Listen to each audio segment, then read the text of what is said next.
కొడాలి నానిని ఈడ్చుకుంటూ రండి అంటూ డిప్యూటీ చీఫ్ మినిస్టర్ ఆర్డర్ వేసినట్టుగా అయితే తెలుస్తోంది. గతంలో కొడాలి నాని అసలు వైసీపీ పార్టీలో ఉన్నప్పుడు మంత్రిగా తను ఉన్నప్పుడు తన గౌరవాన్ని అలాగే తన యొక్క అర్హతని సైతం మర్చిపోయి చాలా రకాలుగా అయితే చెప్పారు. సో, ప్రస్తుతం దీనికి ఎన్ని రకాలుగా ఇబ్బందులకి గురి చేశారో చెప్పాల్సిన అవసరమే లేదు. ముఖ్యంగా చెప్పాలంటే తెలుగు రాష్ట్ర ప్రజలు అందరూ తలదించుకునే వ్యాఖ్యలైతే కొడాలి నాని చేశారు. పవన్ కళ్యాణ్‌ని వ్యక్తిగతంగా విమర్శలు చేశారు. వాళ్ళ కుటుంబ గౌరవాన్ని నడివీరి పాలు చేశారు.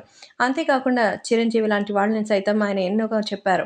తననన్నా భరిస్తాను కానీ తన అన్నయ్యనంటే మాత్రం ఒక్క క్షణం కూడా అయితే మరి భరించలేనని, తనని పెంచి పెద్ద చేసినటువంటి వ్యక్తి గౌరవాన్ని కాపాడుకోలేనప్పుడు మనం బ్రతికి ఉండి కూడా లాభం లేదనేదే పవన్ కళ్యాణ్ యొక్క ఆలోచన.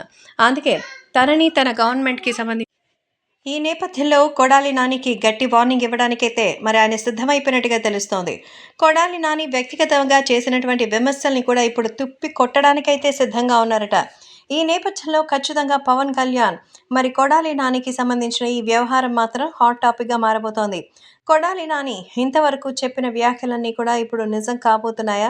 కొడాలి నాని ఖచ్చితంగా పవన్ కళ్యాణ్ రాష్ట్ర రాజకీయాలకి పనికిరారని, ఆయన దత్తపుత్రుడని మేమే వస్తామని బీరాలిపోయారు. కానీ ఇప్పుడు మాత్రం అనుభవించక తప్పేటట్టుగా కనిపించడం లేదు. కాబట్టి ఖచ్చితంగా పవన్ కళ్యాణ్ కొడాలి నాని అరెస్ట్‌కి సైతం ఇప్పుడు అన్ని రకాలుగా డిప్యూటీ సీఎంగా తను నిర్ణయం తీసుకున్నట్టుగా అయితే చెప్తున్నారు.